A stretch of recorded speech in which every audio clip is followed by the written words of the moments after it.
This is the Modern Man Essentials Podcast. Tune in for content related to all things masculine in today's modern age and journeying in mental, spiritual, physical, and relational balance and growth. Here's your host, Jared Nordstrom.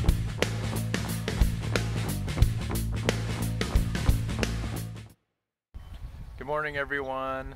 It's a beautiful day this morning, hanging out outside, doing some garden stuff here with my boy Thor. I just wanted to do an intro to this week's podcast. It's a bonus podcast. Came out a little bit early with Eric with Mighty Axe Hops Farms. In this episode, we talk about hops, learning about beer, and the importance of supporting local, especially in these times where small businesses are having a difficult time. So we talk about that and some resources on how to find good beer and support your local businesses and restaurants. I want to give a shout out to Beaver Island Brewing. They are doing a lot to try and get good quality, locally sourced beer into your guys' hands. So I'll put some specials that they're doing in the show notes. They're doing all kinds of great stuff like trivia to get discounted growlers. They're doing discounted growlers and gift cards to restaurants. They're doing like discounted bulk growlers. So I'll give you guys a bunch of info on the page.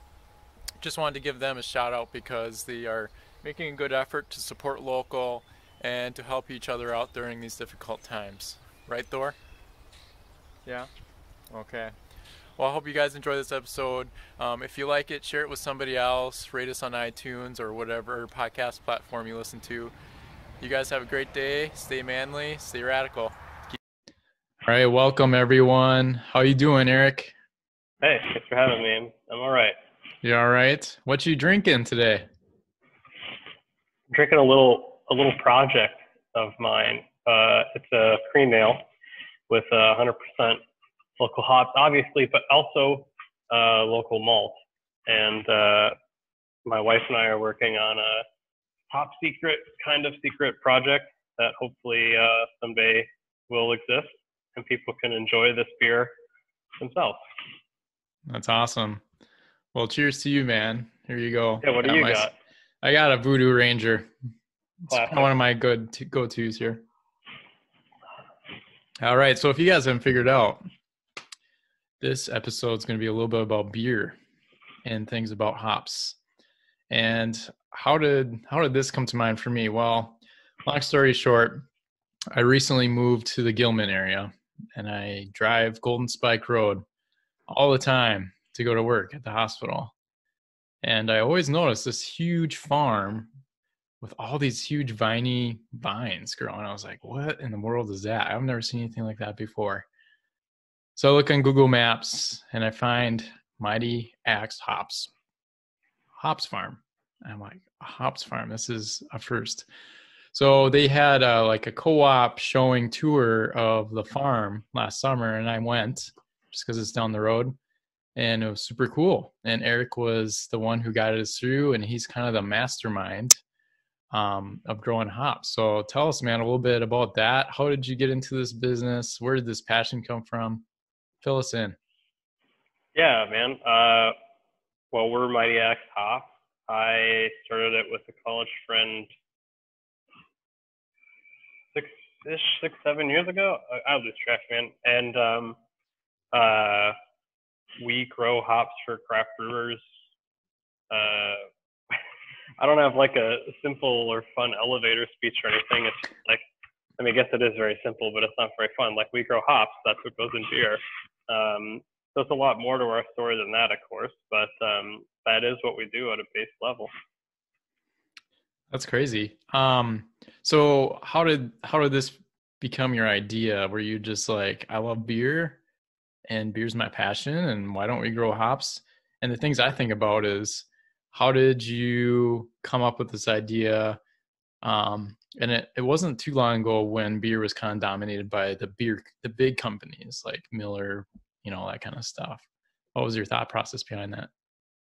Well, we first got started because we like beer and we like farming, and it kind of made sense to try hops to us in our last year of college. I mean, we weren't geniuses by any means. I mean, many other people were growing hops We were certainly not the first ones to be growing small-scale hops in Minnesota.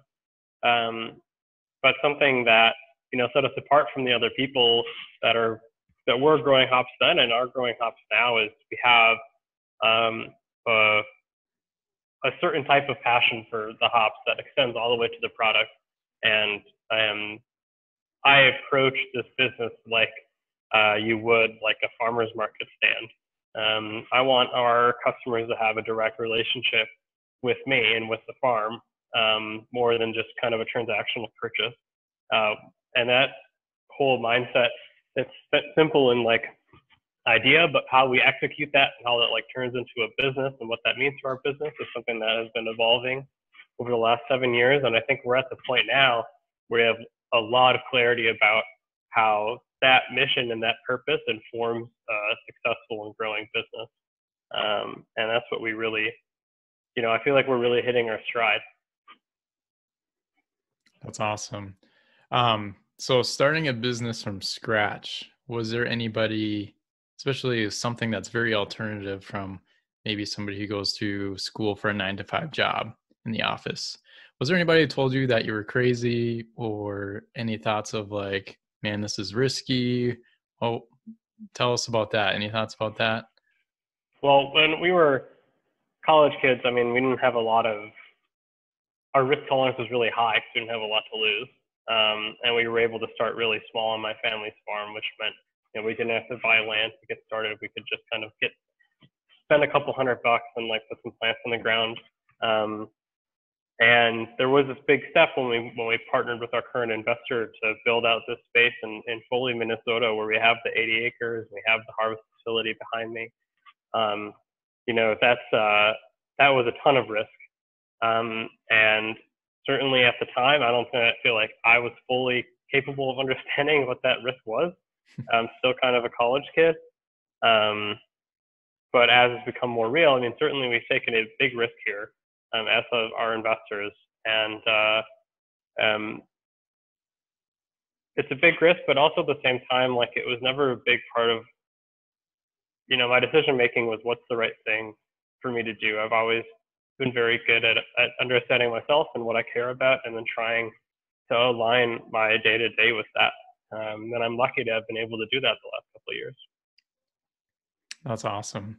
So where are you guys at and now as a business? Like, how big are you nationally as a hops farm? We're nothing. We don't even count. 80 acres of hops is a lot in the Midwest. We're the largest farm between Michigan and Idaho in the whole center of the country. But the average hop farm size out west is like 800 acres.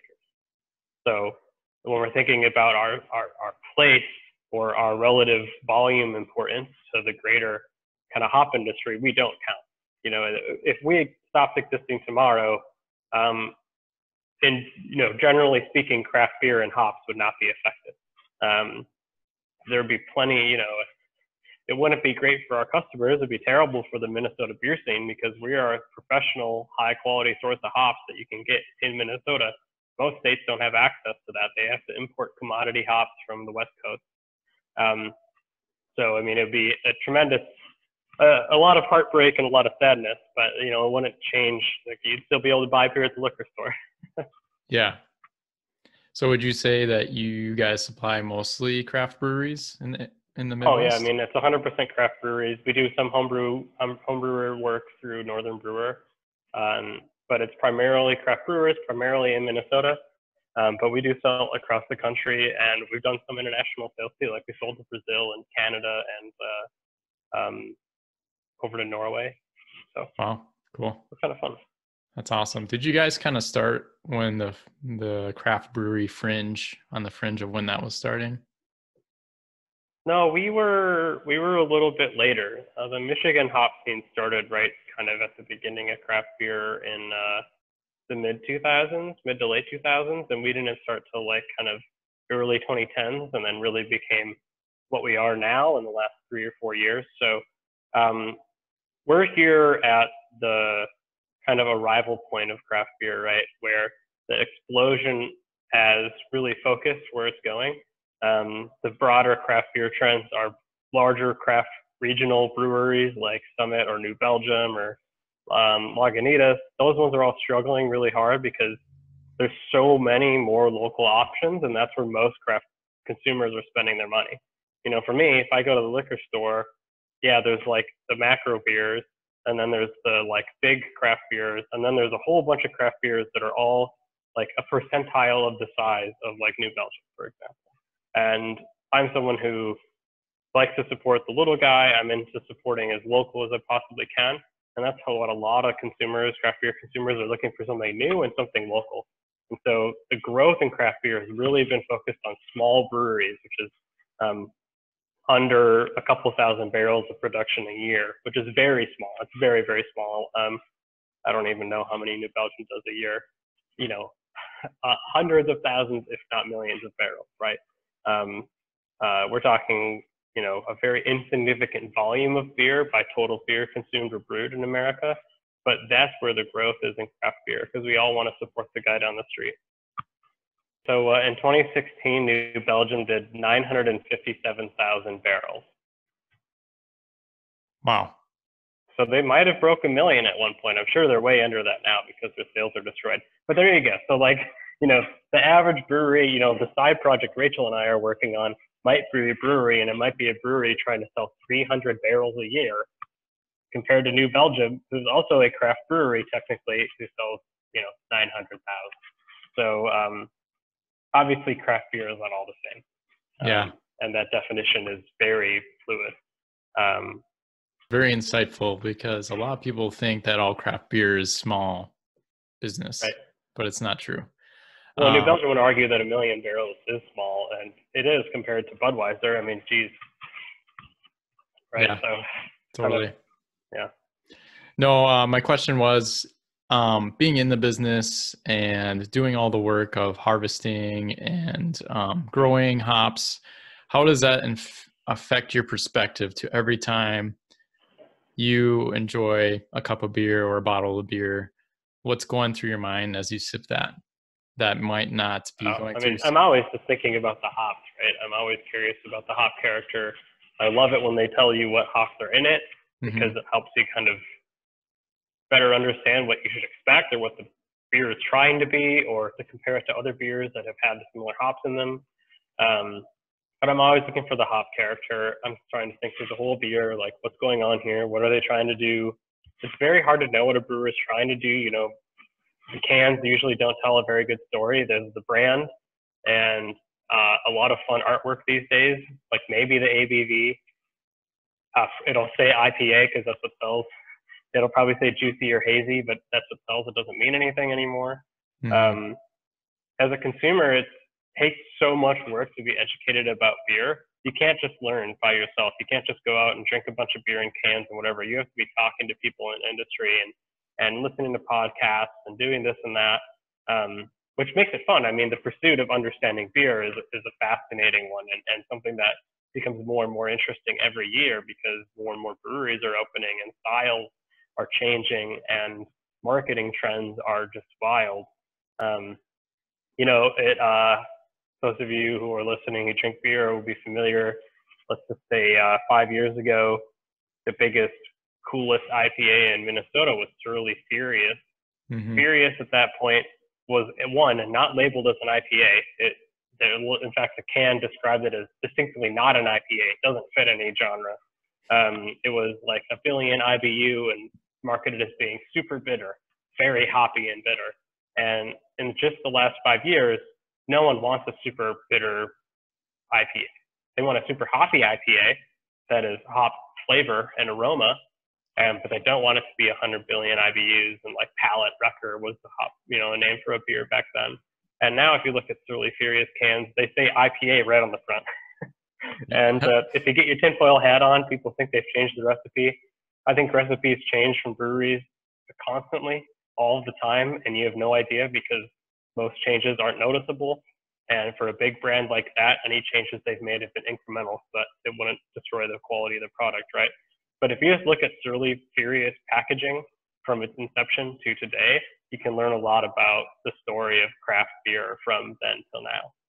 It's fascinating. It's super cool. I'm some weird side, it's not even a project, but some side work I want to do is go and find images of each can that they've ever done for Furious and set them up next to each other and just be like, here's the timeline of craft beer. Well, recent timeline, right? That would be a very good project and very educating for a lot of people. And not to mention fun. Yeah, exactly. I mean, you know, you would also like see if you could find like an unopened old Surly Furious or two and try to taste test it, and it would be fun. Yeah. So if you could give a quick, like, just 101 lesson, Furious was actually my first craft beer I ever tried. So it's funny that you brought that up. But I remember then at the time, beer was just so new to me, especially the craft beer scene. What are the basic components of beer, and what is it about hops that makes it so special? And what would you say is your favorite style of beer, like like an IPA versus a lager or something else like that? So the main ingredients of beer are some sort of grain, water, yeast, and hop, or some sort of spice. Traditionally that's the grain is usually barley, at least primarily malted barley, and then water, yeast, and hops are what is in most beer. There's that is just the general rule of thumb, though. I mean, depending on the style and what the brewer is going for, all sorts of different things can be used. More so now than ever, people are putting whatever the hell they want in a beer.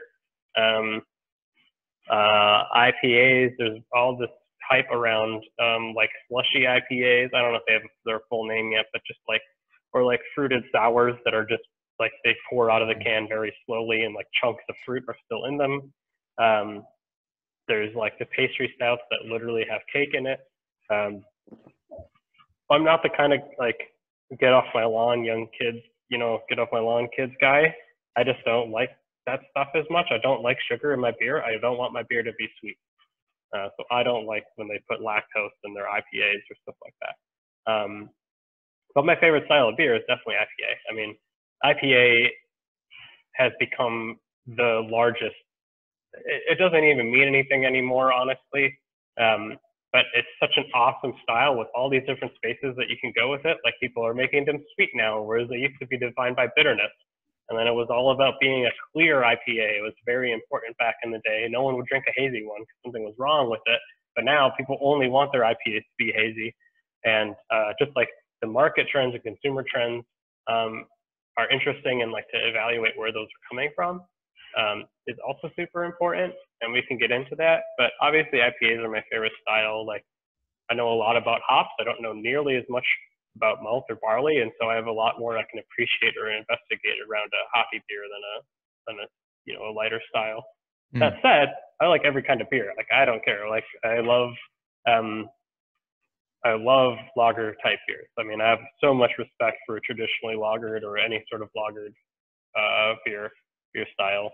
It takes a lot of time, a lot of patience, and a lot of kind of old world craft to accomplish a good pilsner. That's awesome.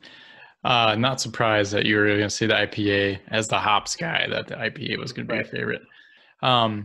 Do you know historically if beer has always been a novelty item, or historically has it been a necessity to help with survival? I think I've heard stories of like people coming over the ocean, migrating to America, and they had beer. I don't know what's actually true. I mean, there's all sorts of like really silly documentaries about the history of beer that way overstate it. There's, but there's like certainties, right? Like people have been brewing malted beverages, like fermenting grain of basically any kind with water for a long time to create alcoholic beverages. And certainly there is a purity aspect to it. Your beer will not be good if your water was dirty. And if your water was dirty, your beer just might not become beer. So it was a good way to like have clean water, or like test if water is clean, or do some amount of cleaning of the water, which was certainly important back in the day, right? But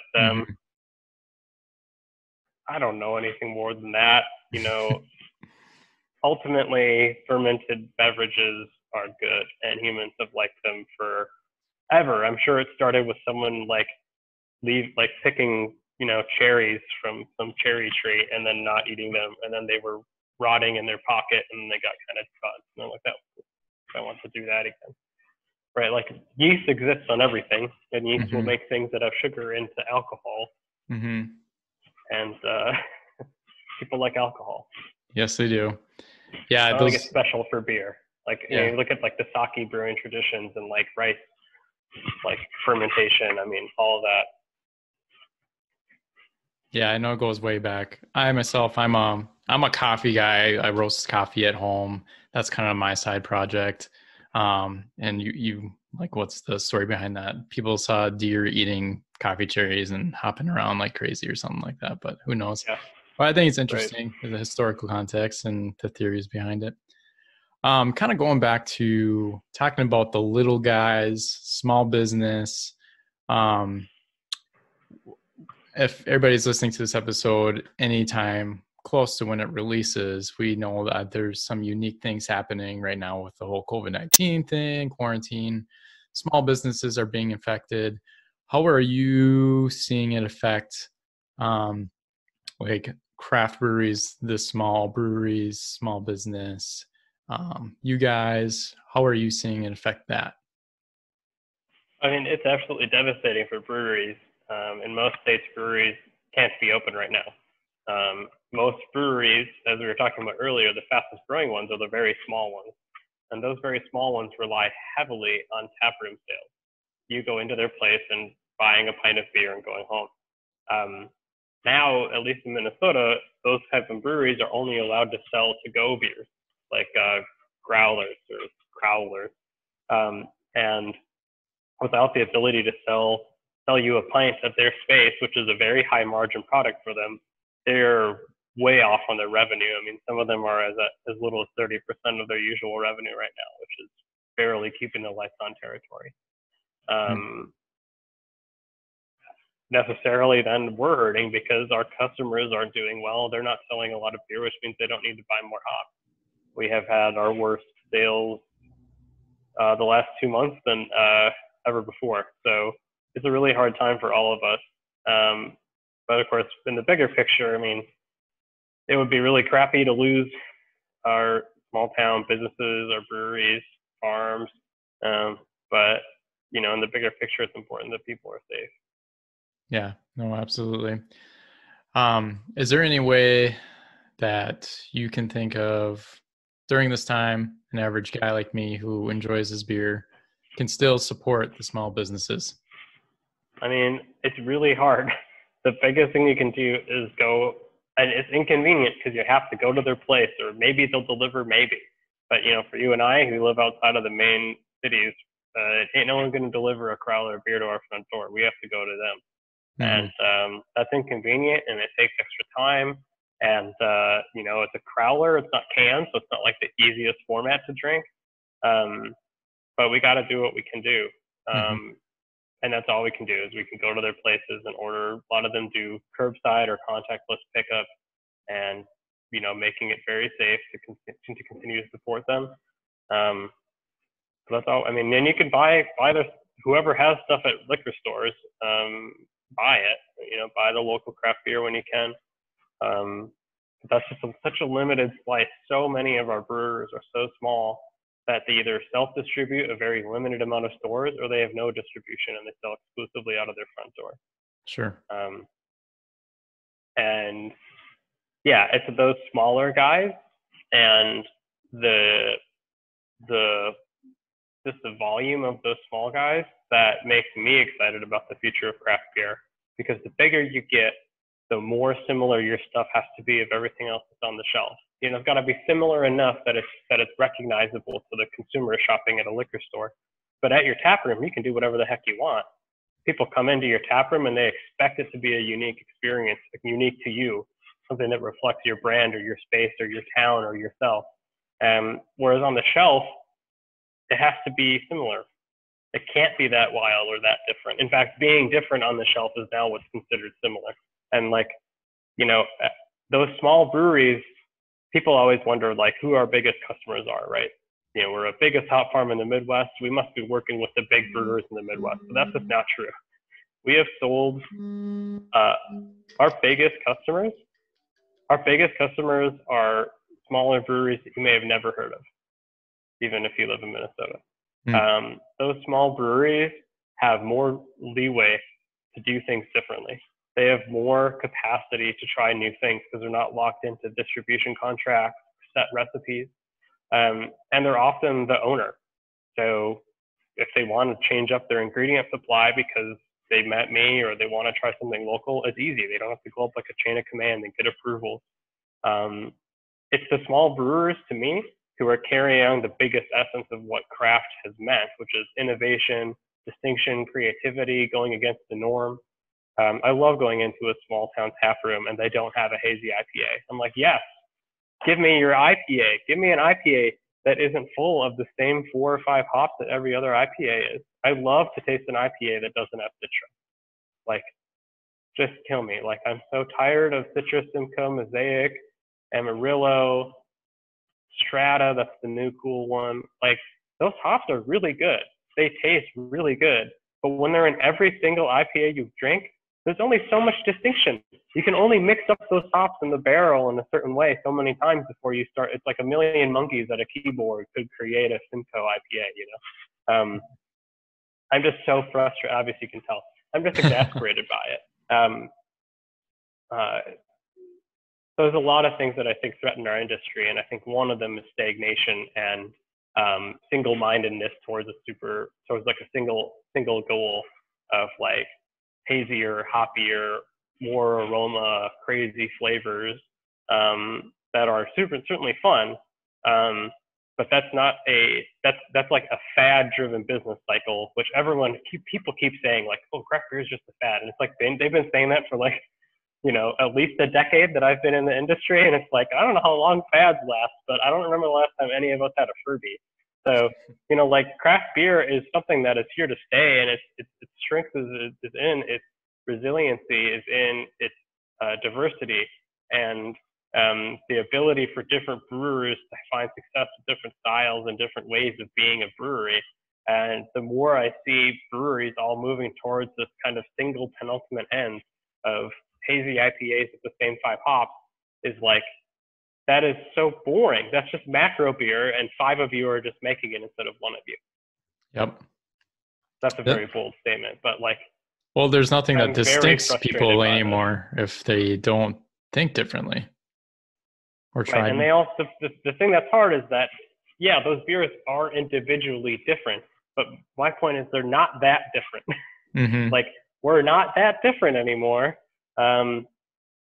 Yeah, it's and you know, they're brewing what consumers want to buy, and that's fine. But like, my tinfoil hat, I don't know how far you want to get down like the current industry and like who's driving it, but the very shortest version is all of those cool hops I just named are owned by one of 2 major hop breeding and sales and growing companies. They control the whole thing from the farm to the brewery. And then they even work with the brewery, and they somewhat control the marketing to you, the consumer, because they pick the name Strata and they market the name Strata so that brewers learn about Strata, and then brewers tell you about Strata, and now you heard about Strata, and now you like Strata, even though you don't have any clue in the world what Strata tastes like. No, you could stop a million people at the liquor store and be like, what does a Strata hop taste like? They just throw out random crap. I don't even know what a Strata hop tastes like, but they're marketing beers that are Strata IPA, and we're all like, oh my God, crap, I have to get that. And it's just a made up name for a made up hop that could really, we don't know the difference between Strata and Centennial, you know? It's very frustrating. It's very anxiety inducing to think, what does it mean when our industry is going in this direction, following the path laid out for them by these a small handful of extremely large and influential companies. The reason your IPAs cost a lot of money is because these hops, like Citra, can cost up to $20+ a pound, whereas the public hops, the hops that are not owned by these companies, don't have all these licensing fees and yield target fees and like extra controls put on them, and you can end up with you end up with more expensive beer at the end of the day that hurts you, consumer. I mean, I feel like we should all be very frustrated and concerned about what this means. Yeah. So how do we avoid this situation of it all going to just a couple people controlling the industry? Is it just, like you said before, trying to support your as local as you can, the small guys, the little guys who are willing to think differently, outside the box and try different things and still keep it a competitive industry? What would you say? Is that the answer? It's very hard. I mean, just like before, like how do we support guys right now in times of trouble? Like there's not a lot as a consumer because it's hard to know what you're buying. And like I said, they don't put the hops on the can usually. And, you know, even just, we don't know if an IPA has 1 pound of Citra and 10 pounds of not private hops in it. We don't know. I would just say continue to support the local brewers, particularly asking them where they get their hops, finding beers that have local hops in them. I mean, we're not the only game in town. There's other local and small hop farms across the Midwest. And, you know, really searching those out. Not only will you feel good because you're buying a beer from a local place that actually uses local ingredients, but you'll also have a flavor experience that's probably unlike something you've had before. You might be able to really dig in and start to understand, like, oh, I do actually like the flavor of Centennial. I can't remember the last time I had a Centennial beer, you know, was Two Hearted, you know, 5 years ago. And you can rediscover a love for Centennial. And that's just, it's a tricky space because so it's not even a conversation. You know, there's no movement against using these private hops. In fact, they're the most popular thing. Last year, they were over 50% of the acreage planted in America was to private varieties. So it's not going anywhere anytime soon. I just want us as an industry and consumers to like have a conversation or be aware of what the implications for this might be. Yeah, some people might understand that in a sense. If you're a person who shops at a co-op or a person who goes to the farmers markets, you might be more of a person who's used to asking those questions. Where do you get your ingredients from? Who are you supporting in the product that you're selling? So I think people with that mindset, that experience might be able to do that. And if you haven't done that, then maybe try and ask those questions and you know, try and make that effort to support more local by doing that.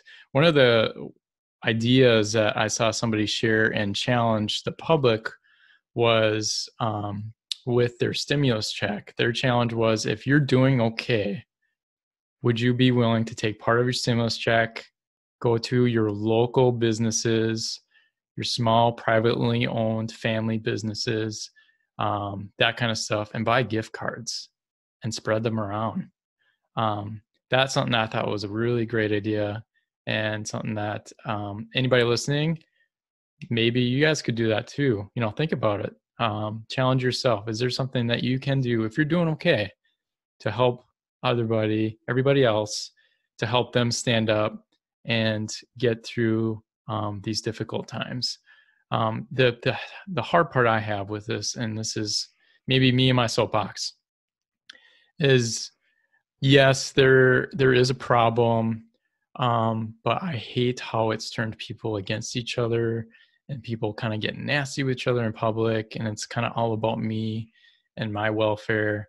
And I'm just challenging our listeners to think broader than that. Yes, be smart, be safe, but think about ways you can help other people if you can too.